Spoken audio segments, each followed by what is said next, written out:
नमस्कार, मैं हूं विवेक रंजन और आप देख रहे हैं द क्रेडिबल न्यूज। मोदी और ट्रंप, इस दोस्ती को आखिर कौन नहीं जानता। बीच बीच में दोस्ती की कई मिसालें भी सामने आती रहती हैं।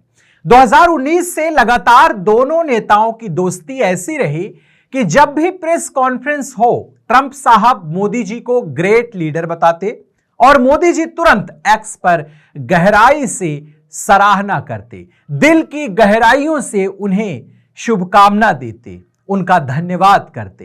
दोनों की यह दोस्ती हाउडी मोदी से लेकर नमस्ते ट्रंप तक बड़े बड़े स्टेज पर दिखती रही और फोटोज भी आते रहे। लेकिन दोस्ती का फंडा बड़ा कंफ्यूजिंग है। जहां ट्रंप साहब एक तरफ टैरिफ जड़ देते हैं, 50% की टैरिफ जड़ देते हैं और रूस से तेल खरीद पर ऐसी फूंक मारते हैं कि लगता है कि अब वो सबको उड़ा देंगे, वहीं दूसरी तरफ दिल से कहते हैं कि मैं हमेशा मोदी का दोस्त रहूंगा। कैसी दोस्ती भैया। अब ट्रंप की तरफ से, यानी कि ट्रंप की तरफ से ना भी हो तो अमेरिका ने एक लेटर थमा दिया है। किसको? पूरी दुनिया को। लेटर क्या है और इस लेटर में क्या खास है, यही बातचीत करेंगे। वीडियो में पूरे बने रहिए हमारे साथ, क्योंकि मामला काफी गंभीर है। अब ट्रंप एक तरफ टैरिफ की बात अगर छोड़ दिए हैं, ऑपरेशन सिंदूर को लेकर के लगातार बोल रहे हैं कि हमने युद्ध रुकवा दिया।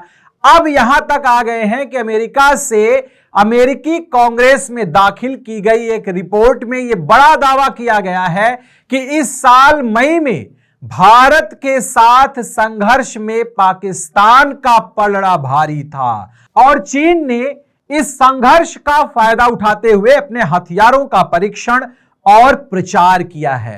हालांकि 4 दिनों तक चले इस संघर्ष में भारत ने दावा किया था कि उसने पाकिस्तान की सीमा में मौजूद कई आतंकी ढांचों को नष्ट कर दिया और भारतीय सेना को इस सैन्य संघर्ष में कामयाबी मिली। भारत की सेना ने अपना अभूतपूर्व प्रदर्शन तो किया ही, लेकिन उस प्रदर्शन को जिस तरीके से मोदी और उनके मंत्री हर जगह पर ऑपरेशन सिंदूर का पोस्टर बैनर लगा करके प्रचार कर रहे थे, क्या उतनी सच्चाई थी? अब सच्चाई जो कुछ भी हो, अगर सच्चाई नहीं थी तो US China economic and security review commission यानी कि यूएससीसी की रिपोर्ट के 108वें और 109वें पेज पर यह साफ साफ कहा गया है कि चीन ने फर्जी सोशल मीडिया अकाउंट और एआई जनरेटेड तस्वीरों के सहारे एक दुष्प्रचार का अभियान चलाया ताकि फ्रांसीसी रफाल विमानों को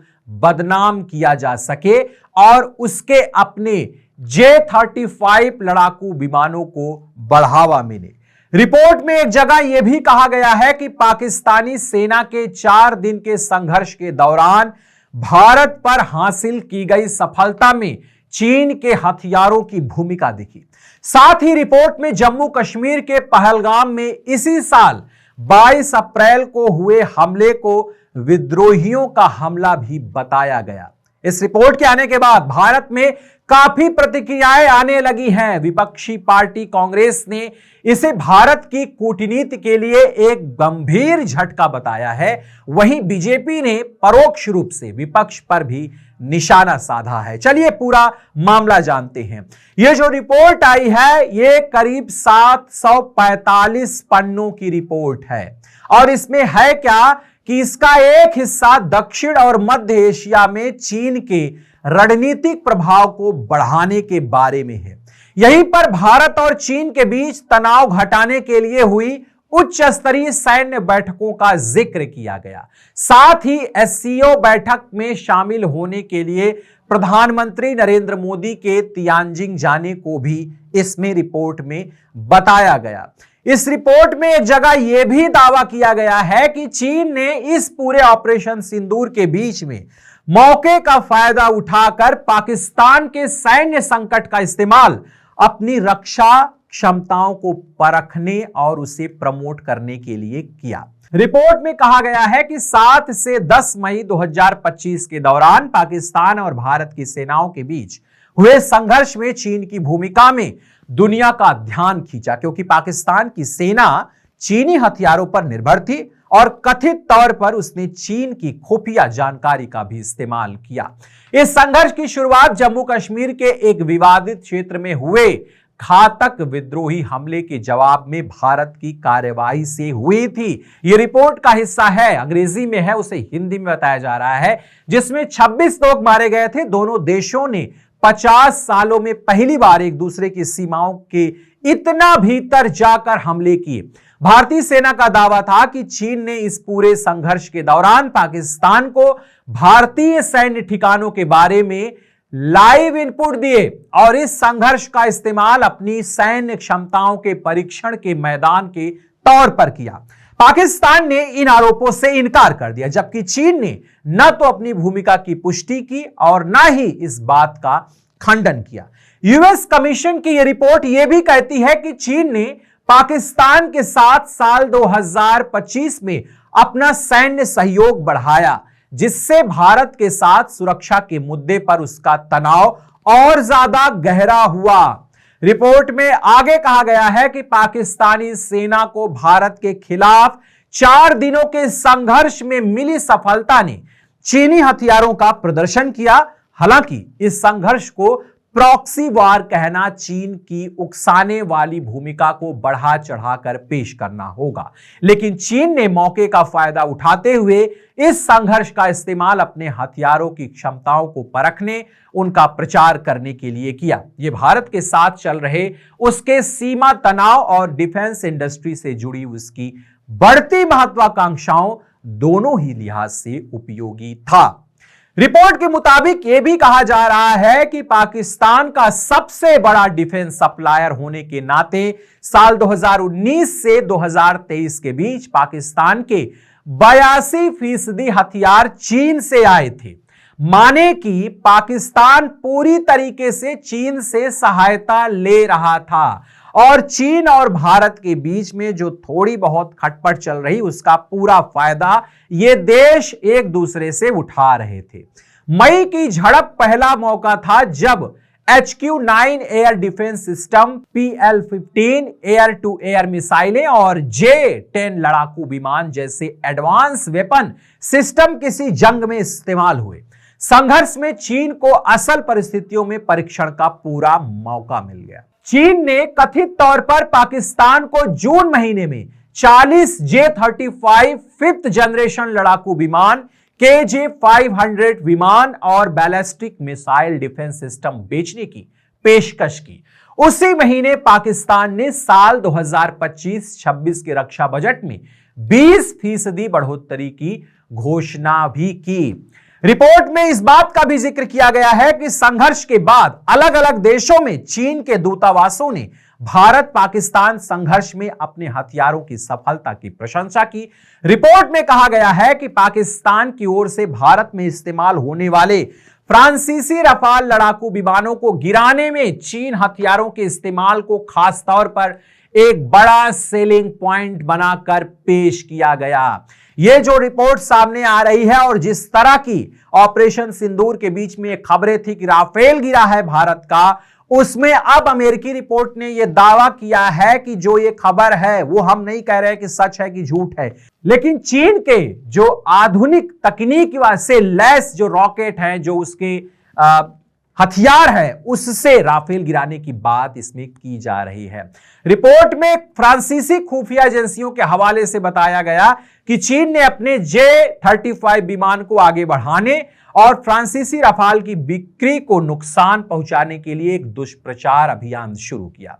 इस अभियान में फर्जी सोशल मीडिया अकाउंट और AI वीडियो गेम से निकाली गई तस्वीरों को ऐसे भारतीय विमानों का मलबा बताकर फैलाया गया जिन्हें चीनी हथियारों ने मार गिराया है। रिपोर्ट यह भी कहती है कि चीनी दूतावास के अधिकारियों ने इंडोनेशिया को भी रफाल विमान खरीदने की प्रक्रिया रोकने के लिए मना किया, जिससे चीन को क्षेत्र के अन्य देशों में अपने रक्षा साजो सामान की बिक्री करने का मौका मिला। अब इस रिपोर्ट के आने के बाद विपक्ष लगातार सत्ता पक्ष पर हमलावर हो गया है। भारत में तरह तरह से इस रिपोर्ट को लेकर, इसके पन्नों को लेकर के प्रतिक्रियाएं आ रही हैं, पन्नों को शेयर किया जा रहा है, उसे हाईलाइट किया जा रहा है, पॉइंट्स को हाईलाइट किया जा रहा है। पहले जान लेते हैं कि भारत में इस मामले को लेकर के चीन, पाकिस्तान और भारत के बीच जो ये बात सामने इस रिपोर्ट में आई है, इस पर क्या प्रतिक्रिया आई है। कांग्रेस के वरिष्ठ नेता और राज्यसभा सांसद जयराम रमेश ने इस रिपोर्ट को लेकर पीएम मोदी और केंद्र की एनडीए सरकार को निशाने पर लिया है। उन्होंने रिपोर्ट के कुछ दावों का जिक्र करते हुए लिखा कि राष्ट्रपति ट्रंप अब तक 60 बार दावा कर चुके हैं कि उन्होंने ऑपरेशन सिंदूर को रोक दिया था। प्रधानमंत्री इस बारे में पूरी तरह चुप्पी साधे हुए हैं। अब अमेरिकी कांग्रेस के US China economic and security commission की यह रिपोर्ट आई है जो भारत के लिए एकदम अस्वीकार्य है। क्या प्रधानमंत्री और विदेश मंत्रालय इस पर आपत्ति और विरोध दर्ज कराएंगे? हमारी कूटनीति को एक और गंभीर झटका है, यह बात जयराम रमेश लिख रहे हैं। वहीं तृणमूल कांग्रेस की सांसद सागरिका घोष ने जयराम रमेश के बयान पर एक खबर को कोट करते हुए लिखा, यह बेहद चौंकाने वाला है। एक आधिकारिक अमेरिकी रिपोर्ट कैसे अप्रैल में हुए पहलगाम आतंकी हमले को विद्रोही हमला कह रही है और 4 दिन के ऑपरेशन सिंदूर में भारत पर पाकिस्तान की सैन्य सफलता की बात कर रही है। आखिर मोदी सरकार भारत के पक्ष में सबूत देने और कूटनीति में नाकाम क्यों रही? मोदी सरकार को संसद में इसका जवाब देना चाहिए।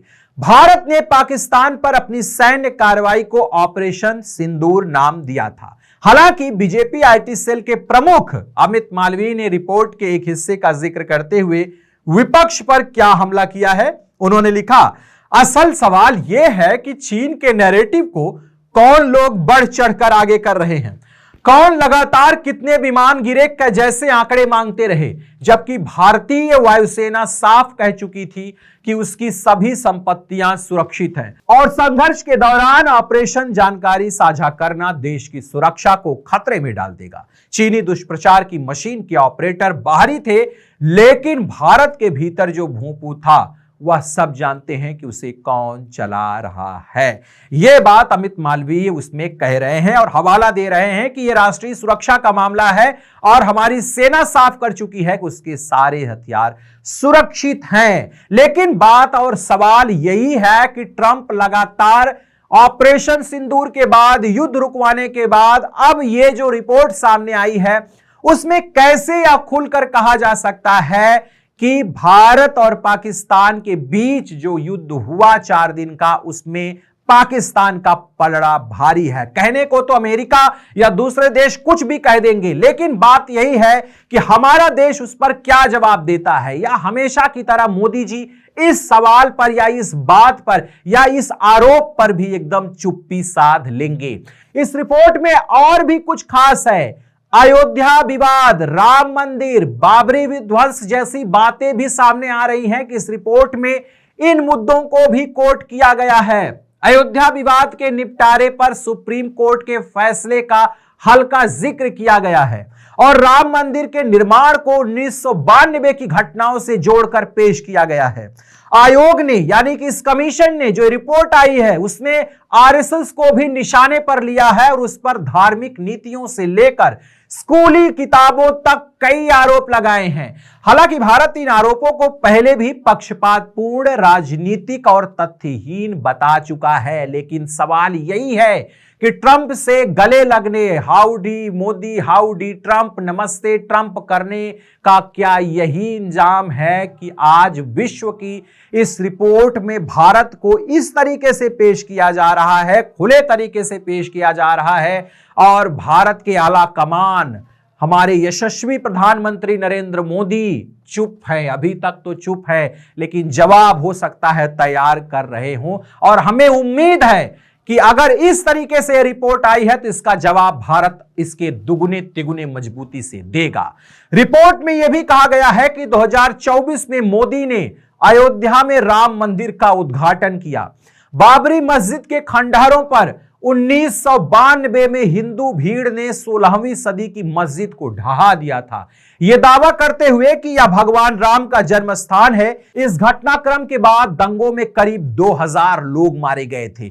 भारत में जो कुछ घटा है उसको यह रिपोर्ट क्यों पेश कर रही है, इस बात को क्यों कहा जा रहा है, यानी कि यह कहने का मतलब है इस रिपोर्ट का कि भारत में धर्म के आधार पर एक बड़ा विवाद हुआ और उस विवाद का अंजाम यह हुआ कि हिंदू पक्ष जीता, मुस्लिम पक्ष हारा। इस तरह की बातें आगे सुनिए इस रिपोर्ट में। अमेरिकी आयोग ने यह टिप्पणी तब की है जब भारत का सुप्रीम कोर्ट 2019 में अयोध्या विवाद पर अंतिम फैसला दे चुका है। सुप्रीम कोर्ट ने जमीन पर हिंदू पक्ष का दावा सही माना और विवादित स्थल को राम मंदिर बनाने के लिए एक ट्रस्ट को सौंपने का आदेश दिया। USCIRF की रिपोर्ट इसी फैसले का जिक्र करते हुए लिखती है, 2019 में सुप्रीम कोर्ट ने फैसला दिया कि विवादित जमीन एक ट्रस्ट को सौंपी जाएगी जो वहां एक हिंदू मंदिर का निर्माण करवाएगा। रिपोर्ट में RSS पर भी कुछ आरोप लगाए गए हैं। रिपोर्ट में राष्ट्रीय स्वयंसेवक संघ को भी निशाने पर लिया गया है।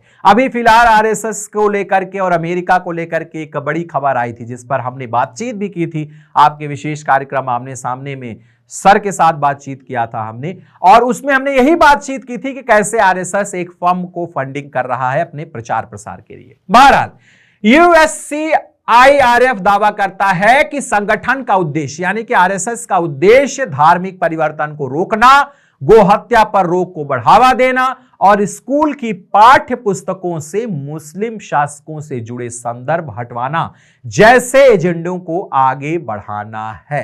इस रिपोर्ट में पहले भी कई बार भारत के खिलाफ रिपोर्ट जारी कर चुका है। ये रिपोर्ट जिस तरह की आई इससे पहले भी इस ताजा रिपोर्ट में उसने भारत की घरेलू नीतियां, अल्पसंख्यक समुदायों से संबंधित निर्णयों और धार्मिक स्वतंत्रता के मुद्दों पर वही पुराने आरोप दोहराए हैं। हालांकि अब देखना यह है कि ये जो कुछ भी आरोप आ रहा है, इस आरोप पर भारत की प्रतिक्रिया कितनी तेज होती है, क्योंकि ये गंभीर आरोप है। भारत के अंदर क्या घट रहा है, भारत की न्याय व्यवस्था किस तरीके से चल रही है, भारत में कानून किस तरीके से चल रहा है। अब भारत के अंदरूनी मामलों को लेकर के एक रिपोर्ट इस तरीके से अगर टारगेट करती है तो कूटनीति तो मोदी जी को बतानी पड़ेगी। इतने सालों तक इस दोस्ती का क्या फल रहा कि खुले तौर पर कोई देश या किसी अन्य देश की रिपोर्ट इस तरीके से किसी सुरक्षा मामलों को लेकर के या फिर दो देशों के आपसी संबंधों को लेकर के इस तरीके खुली रिपोर्ट पेश कर सकती है। इंतजार है कि मोदी जी इस रिपोर्ट पर पुरजोर तरीके से जवाब देंगे और पूरे देश को इस जवाब का इंतजार है। देखते रहिए द क्रेडिबल न्यूज।